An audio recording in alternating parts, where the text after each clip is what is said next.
O Jornal do Engenheiro recebe hoje Arnaldo Jardim, que é secretário de Agricultura e Abastecimento do Estado de São Paulo. Muito obrigado por vir aqui ao nosso estúdio. Estou muito feliz, Priscila, de poder estar aqui. Me permitam vocês dizer que eu me sinto em casa. Uma das alegrias que eu tenho e foi fundamental na minha vida toda de atividade pública e profissional foi ter sido formado engenheiro, né? Então, eu que me formei na USP, na Escola Politécnica, entrei na Poli em 1973, concluí o curso de engenharia em 78, um período muito especial, período em que o movimento estudantil começava novamente a ter uma certa proeminência, período que nós tínhamos um grande debate na sociedade brasileira que começava a terminar um ciclo autoritário, que era o ciclo dos governos militares, que teve um desfecho depois, quando nós tivemos aí uma série de manifestações, a partir de 76, manifestações operárias no ABC. Nós, estudantes, reconstruímos o Diretório Central dos Estudantes da USP, eu fui da primeira diretoria reconstruída, reconstruímos a União Estadual dos Estudantes, eu fui também dessa primeira diretoria quando ela voltou a funcionar e desde então nessa lida da engenharia. Estou muito feliz de estar aqui, agradeço muito a você, a toda a nossa diretoria do sindicato, a oportunidade de dialogar com vocês. Agora, esse comecinho de ano o senhor assumiu a secretaria, né? Como o senhor encontrou o panorama da agricultura, do abastecimento aqui no estado? Olha, primeiro eu estou muito entusiasmado com aquilo que é o desafio de ser secretário da Agricultura e Abastecimento do Estado de São Paulo, né? O Estado de São Paulo sempre teve seu desenvolvimento muito ligado à agricultura, né? O Estado de São Paulo foi inovador nisso, né?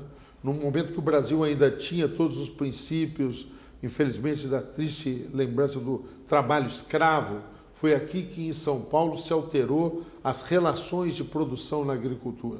Vieram os migrantes italianos e tantos outros, depois secundado pela vinda dos japoneses ou de descendência árabe como eu, e foram todos reformulando formas de organização. E São Paulo, com isso, abriu uma referência. Foi o desenvolvimento do café que trouxe um acúmulo de patrimônio, que foi esse recurso acumulado que permitiu que São Paulo iniciasse a industrialização.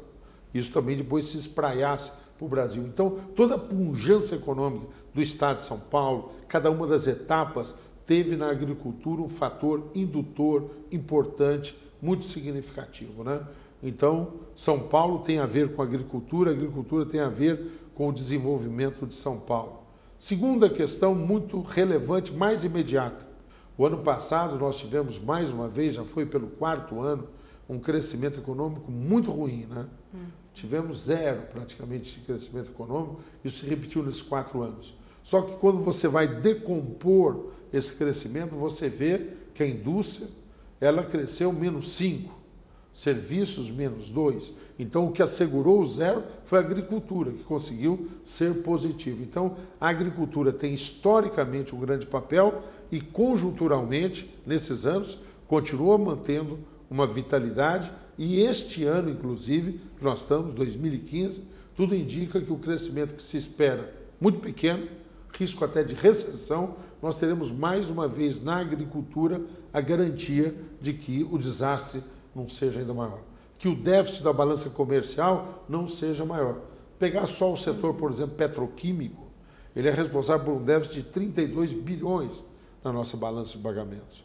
Se você pega o que foi aquilo que não tornamos realidade, a autossuficiência do ponto de vista de combustíveis, a conta combustível tem custado em torno de 11, 12 bilhões de dólares nos anos recentes, né? Então, vem da exploração do suco de laranja, vem da exploração do açúcar, do nosso café, vem da exploração de produtos agrícolas, a soja, vem a sustentação do nosso equilíbrio da balança comercial. Portanto, a agricultura tem um papel muito grande. Mas eu acho que eu tenho um grande desafio, sabe, Priscila? O grande desafio que eu imagino na área da agricultura é que, de uma forma ou outra, fruto de um debate que aconteceu, tá certo? Num determinado período da nossa história, quando veio a industrialização, e a própria agricultura, que aportou capitais para que essa industrialização viesse, depois, ao longo de alguns momentos, apareceu aos olhos da sociedade como um setor atrasado. A nossa agricultura hoje é altamente desenvolvida. E para aquilo que nós, engenheiros, amamos, que é tecnologia, objetividade, inovação, né? A nossa agricultura é exemplar. Acho que uma das missões que eu tenho é fazer e mostrar essa face dinâmica da agricultura, dar condições para que isso se amplifique e que este grau de conhecimento chegue a todo o produtor, particularmente ao pequeno produtor, que muitas vezes, por uma questão de informação, de recursos, não tem acesso tão rápido a esses avanços do conhecimento, de equipamentos, de insumos, como o grande tem muitas vezes aí mais facilidade. Essa crise hídrica pode comprometer o abastecimento, comprometer a agricultura aqui dentro do estado? Tudo indica, bater aqui na madeira em algum lugar, me ajudem aí, tá certo? Que nós talvez, tomara, estamos torcendo, rezando, fazendo de tudo, tá certo? Nós não tenhamos que fazer nenhum tipo de restrição, tá certo? Espero isso. A restrição já veio da natureza, choveu menos. As plantas estão com menor produtividade, tá certo? Isso significa menor produção e encarecimento. É do ciclo da vida, né? Agora, nós poderíamos ter que optar em termos de restringir a oferta de água e, por exemplo, proibir a irrigação. Estamos trabalhando para que não chegue a esse ponto. Sim. Tá certo? Então, nós estamos preparados, se houver a necessidade, porque a prioridade será o abastecimento humano. Mas, tomara, não cheguemos a esse ponto. Enquanto isso, há algumas questões estruturais que precisam ser feitas por conta de que isso não é, e aí volto ao raciocínio original, não é passageiro, isso determinará, acredito eu, novas posturas, novos condicionantes, novas exigências na forma de produzir. Então, nós vamos fazer um grande esforço, os fabricantes estão participando junto conosco nisso, estão nos ajudando, nós vamos buscar melhorar a eficiência e eficácia dos equipamentos de irrigação. Segunda questão, vamos buscar, e já estamos agora fazendo, já há algumas experiências pilotos que estão sendo desenvolvidas, vamos fazer um programa de recuperação das nascentes. Estamos chamando de nascentes vivas. Isso é muito importante. Muitas nascentes foram assoreadas, foram comprometidas, então nós vamos fazer em articulação com os municípios um programa de recuperação das nascentes. Terceiro, vamos aproveitar, porque você acompanhou, todos sabem, tem um novo Código Florestal, uma tentativa de conciliar produção com preservação, de compor agricultura com cuidados ambientais. Então, na esteira disso, do novo código, há aqui em São Paulo o Programa de Regularização Ambiental, o PRA.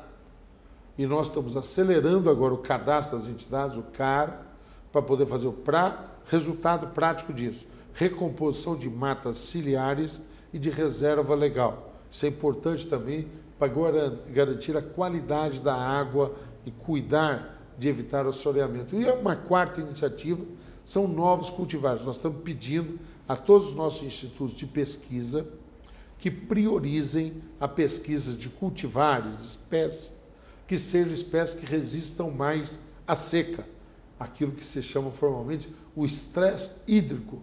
Ou seja, você tinha vários tipos de feijão. Vou citar um exemplo, tá certo? Feijão, dependendo, que são de alta produtividade. Nesse instante, talvez seja melhor, ao invés de ter um feijão que tenha alta produtividade, você tem um feijão que tenha menor produtividade, mas que consiga sobreviver num quadro de pouca oferta de água. Não adianta você ter o mais produtivo, mas com a ausência da água, ele não produz. Sim. Então, isso vale para uma série de outras espécies. Pesquisas, nós estamos buscando que se acelere com esse conceito. Não de buscar o que melhor produz, mas o que melhor produz em condição de escassez de oferta. Então, essas são as questões estruturais que nós estamos pensando em termos da agricultura para fazer frente a esses desafios. Nós temos conversado muito com o governador Alckmin, que tem pedido isso, quer dizer, vamos pensar no imediato, cuidar, mas vamos pensar em novos procedimentos para que isso sinalize uma nova forma de produzir, nos preparemos para esse momento de um risco de menor oferta de recursos hídricos. Todos nós sabemos que a agricultura não é só produzir, a agricultura está ligada muito ao processamento dos produtos e depois o escoamento, a logística combinada com toda a questão da produção agropecuária. No Brasil, nós temos uma característica de que esse escoamento acontece, na sua grande parte, por um modelo rodoviário. A presença ainda do escoamento por ferrovias ou por hidrovias, infelizmente, é pequena. Uma das coisas que nós, que pensamos agricultura não só como produção, mas o seu entorno, é o desafio de ampliar aquilo que possa ser o escoamento por hidrovias e por ferrovia. No que diz respeito especificamente aos caminhoneiros, nós queremos muito que seja celebrado esse acordo.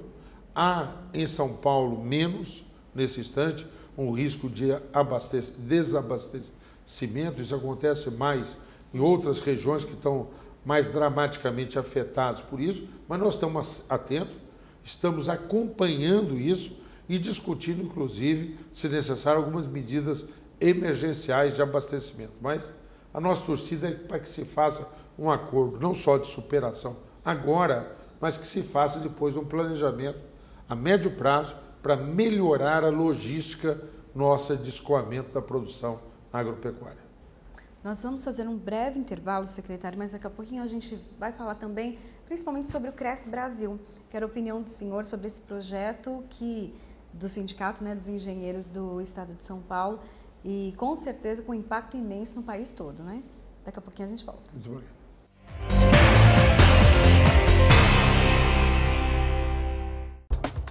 Os associados ao CESP contam com uma assessoria jurídica própria, sempre pronta a esclarecer todas as dúvidas. O atendimento é feito de segunda a sexta-feira, das 10 às 18. Entre em contato e saiba mais.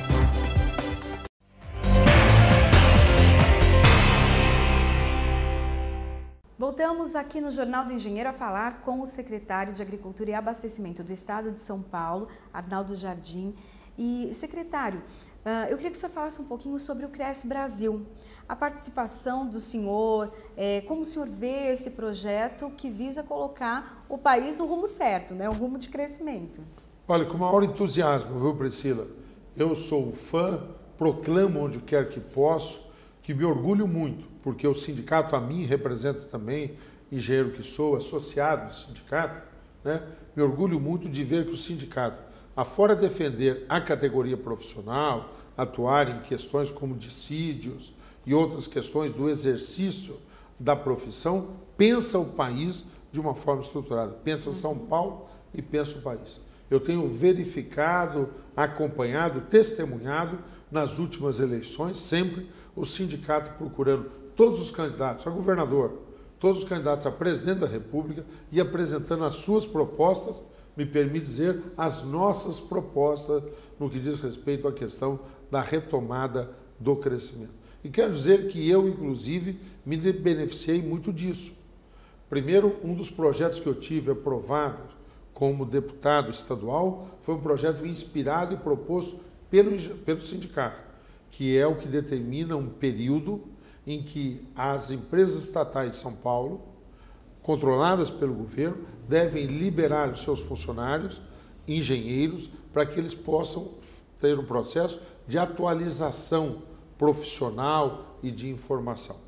Quero agradecer a presença que eu tive ativa do sindicato em alguns temas que eu tratei lá em Brasília. Por exemplo, quando eu fui relator da Política Nacional de Resíduos Sólidos, que disciplinou toda a questão do lixo, ordenou isso e criou todo um mercado que hoje consome no sentido de empregar muitos profissionais, que gerou mais empresas, criou uma nova sistemática disso, o sindicato acompanhou e foi muito importante.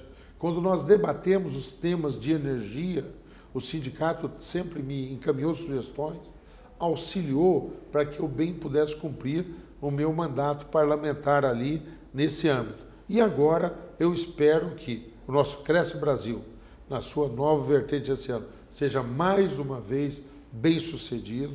Ele é importante para orientar políticas públicas que não sejam momentâneas ou imediatistas, mas que tenham uma perspectiva mais de médio prazo. E eu, na secretaria, também vou me apoiar muito no sindicato para que a gente possa discutir temas relevantes, tá certo? Que nos ajudem a promover a inovação tecnológica, disseminar o conhecimento, na fronteira mais imediata que isso tem com o ramo da engenharia agronômica, que nós possamos aí ter essa integração ainda mais próxima junto com o sindicato. Uhum.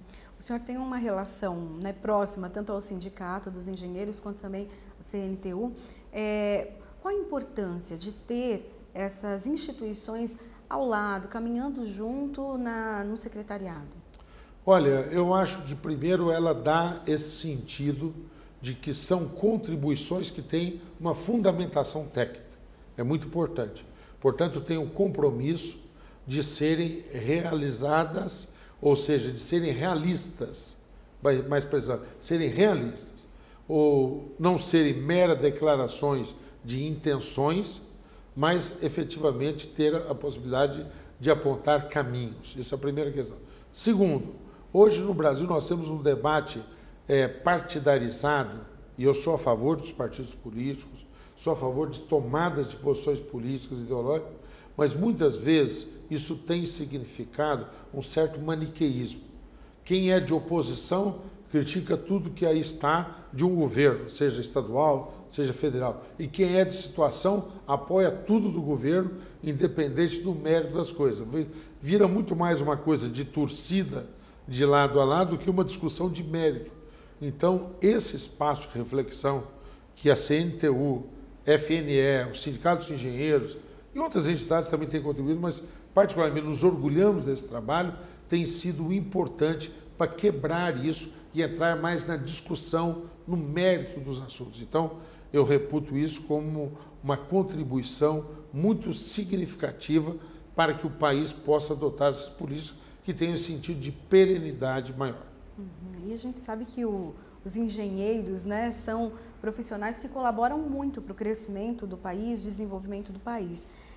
Eu queria que o senhor falasse um pouquinho da importância do engenheiro e da engenharia em todo esse sistema que nós temos aqui e que é uma profissão que envolve praticamente todas as áreas, né? Olha, se fosse dar uma denominação, eu diria que o engenheiro é o profissional do desenvolvimento, né? Rima bem com isso, né? Com a perspectiva de você poder seguir adiante. Então, não tem a ver com recessão. Isso é o engenheiro ficar parado, tá certo? É produzir, criar oportunidades estruturais. Engenheiro rima muito com inovação, buscar novos métodos, buscar novas fronteiras do ponto de vista do conhecimento, né? Acho que o Brasil precisa de mais engenheiros. A nossa formação de profissionais é ainda aquém daquilo que o país precisa. Nosso país é um país jovem, com vocação para o crescimento, tendo o desafio de ter essa integração continental, podendo ter uma relação ainda mais consolidada com a América do Sul de uma forma geral, ser um polo de referência e de crescimento do ponto de vista do hemisfério sul também. Hoje nós vivemos um mundo muito dividido entre hemisfério norte e hemisfério sul, então o engenheiro acho que tem uma contribuição extraordinária a dar nesse sentido. Eu me orgulho das nossas entidades, CNTU, FNE, Sindicatos de Engenheiros, e me orgulho de ser engenheiro. Quero pedir muita essa ajuda para que eu possa ser, como engenheiro, um bom secretário da Agricultura e Abastecimento do Estado de São Paulo, e que esse manancial de informações, sugestões, opiniões, críticas que eu tenho recebido do sindicato continue e me anime a fazer um bom trabalho. Uhum. E para concluir essa entrevista, muitas pessoas têm uma quantidade, né, uma parte da população que está sem muita esperança para esse ano de 2015, né? Está com um olhar mais pessimista. Outros já não, enxergam 2015 como um ano difícil, mas que nós vamos conseguir passar bem. Qual a opinião do senhor em relação a isso, principalmente voltado para a questão da agricultura, do abastecimento e o papel da engenharia, então, nesse processo para realmente não passarmos um ano tão difícil? Nós não teremos um ano fácil. Nós teremos um ano que, do ponto de vista da economia, tudo indica, será um ano de baixíssimo crescimento ou até de recessão.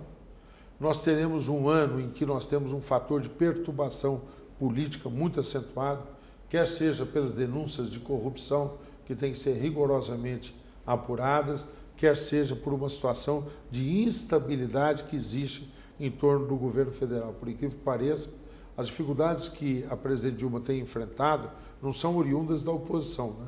São oriundas muito mais das contradições internas do seu próprio governo, de disputa de partidos que estão na sua base de apoio. Então, não será um ano fácil. Eu não posso aqui, por uma questão de coerência ou de respeito a vocês, tentar tapar o sol com a peneira. Então, nesse ano de dificuldades, como encará-lo? Aí talvez seja o que nos resta. Eu acho que nós temos que encará-lo de um ponto de vista em que isso sirva de aprendizado, apresentar e discutir saídas estruturais para o nosso crescimento. Acho, por exemplo, que o receituário, que vi até nesse instante expresso pelo ministro Joaquim Levy, se ele teve o mérito de um pouco baixar a bola e errar e corrigir erros que estavam sendo cometidos, se ele tem o sentido de recuperar o equilíbrio fiscal, acho, porém, que não será suficiente.